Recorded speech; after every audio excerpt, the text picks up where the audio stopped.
Good morning. We are going to talk about ink and ink type substances. Okay. Ink comes in many different forms, and I've had so many questions about it. How to use ink, what is the consistencies of ink, blah blah blah.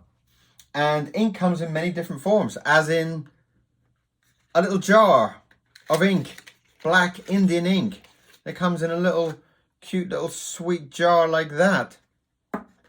Or ink can come in a format that looks like a stick.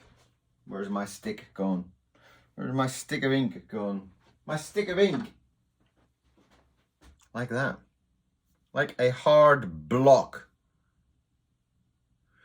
And it actually says on there, in Chinese, it actually says, maybe I should do it that way as well.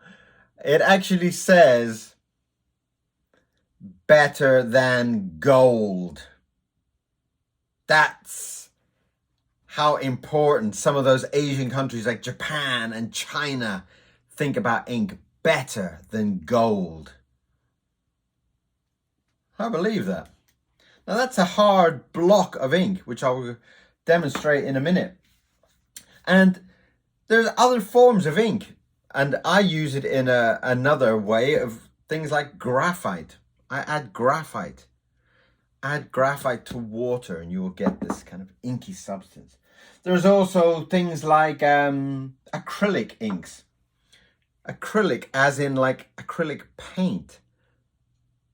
And there's so many different formats that I want to try and talk through about how ink is kind of produced. And I'm going to start with this wonderful block of Chinese ink, because I think what it will do is it will explain some of the processes.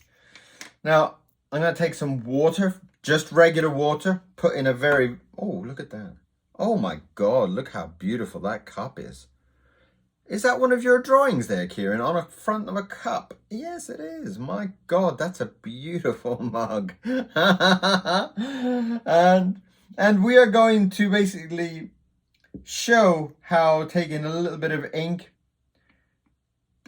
putting it on a little bit of water. Oh, okay, it's a little bit, should be the other way around because my my table is not flat. And what we are going to do is we're going to take our stick and we are basically going to kind of grind it. Now, if I lift that up, I can show you a little bit about what I'm actually doing.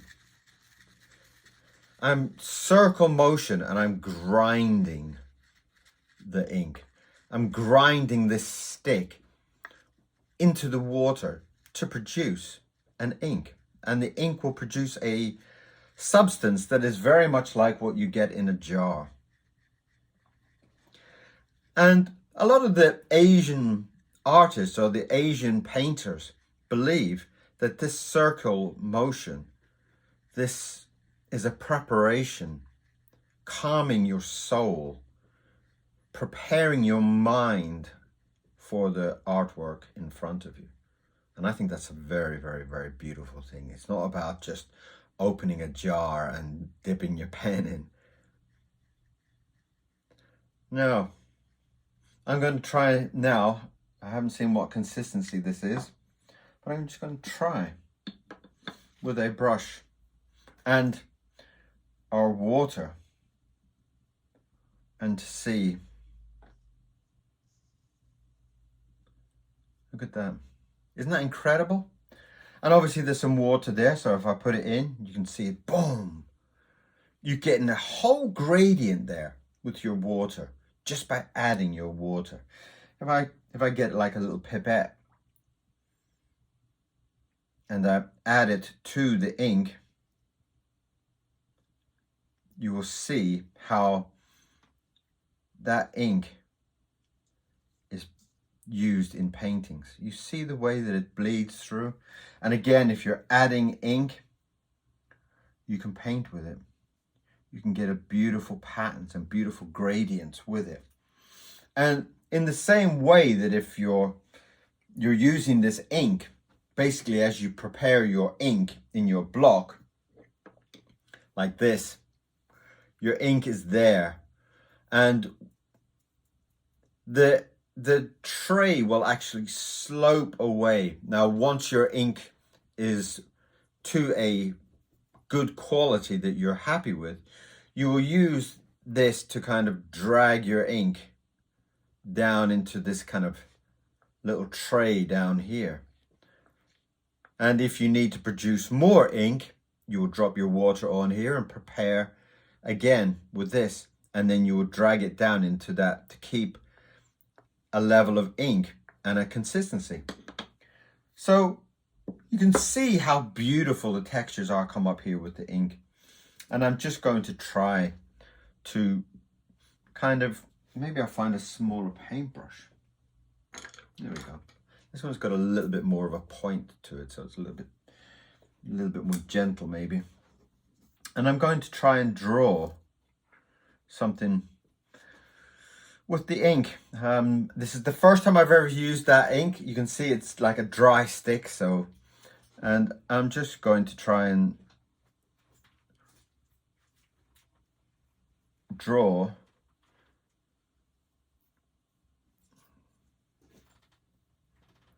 and using that ink. And in the same way that you're kind of using different textures of ink, that you can kind of build up different layers and different kind of gradients of gray, that you can kind of build this beautiful kind of wash almost with your ink, which is really quite incredible. You still have your ink that you have there that's basically going to be black.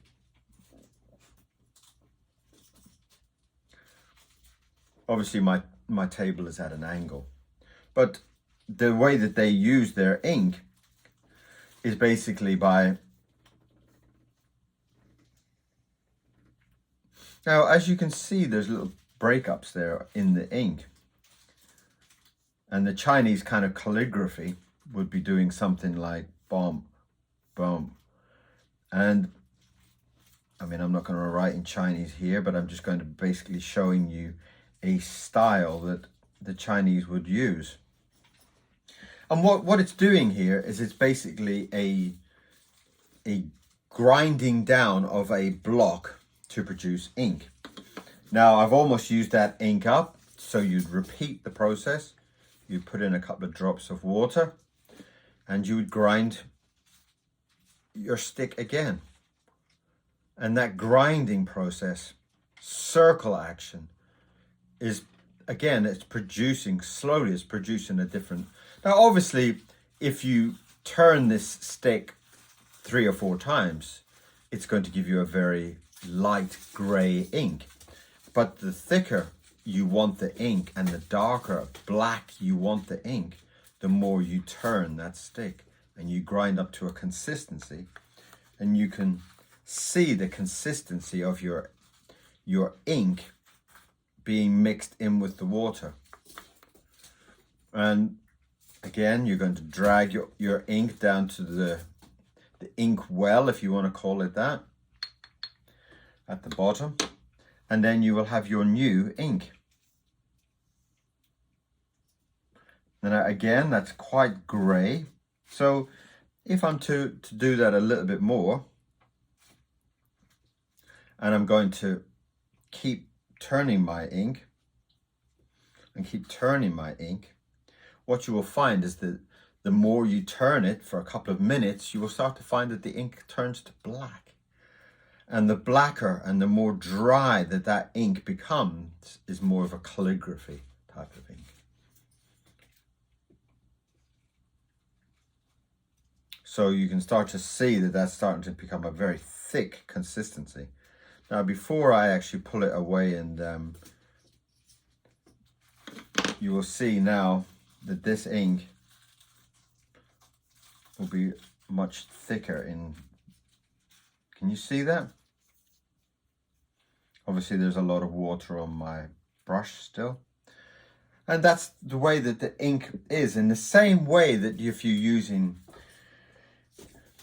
bought ink into a jar, it's almost the opposite. You will buy your ink and you'll put your ink down and you'll see it's very, very black. But in the same way that if I add water to it, you will see that that ink has turned again into a gray.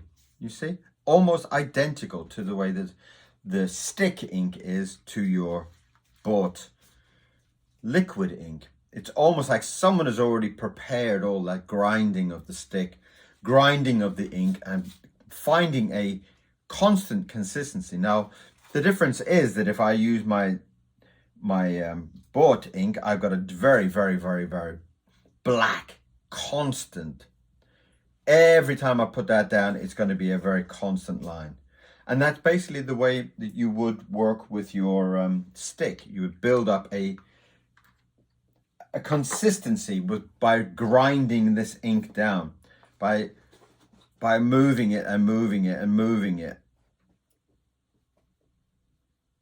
And you will basically building up a thicker, darker consistency of ink.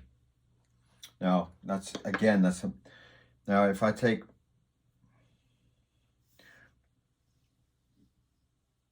now you can see that my ink now is starting to get much thicker. And that's just by using this grinding method to lightly gray, more, blacker into a consistency. And that is a very, very beautiful thing. Now, I want to just touch on, because people have asked again about some of the jars and pots that I use on my, and this is one of them. Now, this is my, you can see that it's quite a disgusting jar of mess, and look at the state of those brushes. But the beauty of these brushes are that this is a mixture, okay? Now you'll see that sometimes I'll put in a gray tones, I'll put in a kind of a gritty texture to some of my drawings. And that basically comes from this pot. And this pot is graphite. Graphite comes in a powder, like that. And in the same way that if I was to grind this down with sandpaper, if I was to kind of rub the other end and grind it down into a powder, that's almost what I'm doing there with the graphite, though the graphite has a more of a kind of gray feeling to it. And if I put my drawing down, you can see again it's a black tone, but the more water you kind of bring into it, if I bring in some water,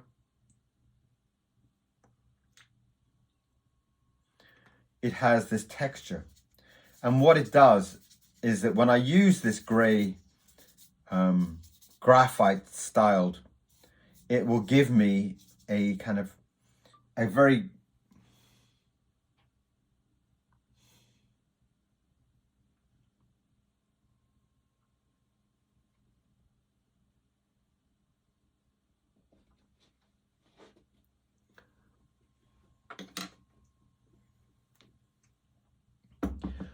The camera has just died. So I'll finish this last part in a talking and no visual. I'm so sorry, I'm having so much problems with my cameras. But you will see that the powder, as in, is basically the same way that I'm using my ink. I'm kind of grinding it around, I'm mixing it up, and it comes up with a texture for drawing and painting, in the same way that you've got all those kind of beautiful Chinese paintings. So I'll stop here because my camera has died on me, and I hope I've still got my voice. But that is the basic breakdown of inks, from a hard ink to a powdered ink to a bought jar of ink. Although graphite is not an ink, it's a painting texture that I use together with my ink. If I put a black line down and I put the graphite gray or a watered down gray from the stick, you will get a very clear idea of the kind of gradients of color, from the black to the grays to the kind of textured grays. And that's how I use my inks. I will try and do a drawing later on for you with the stick ink, so you have a little bit more of an idea. This is just a basic demonstration. But thank you very much for watching. I'm terribly sorry about my camera. Thank you very much for watching. Thank you very much for this basic breakdown of inks, and I will go into more detail later on. Thank you very, very much for watching. Bye-bye.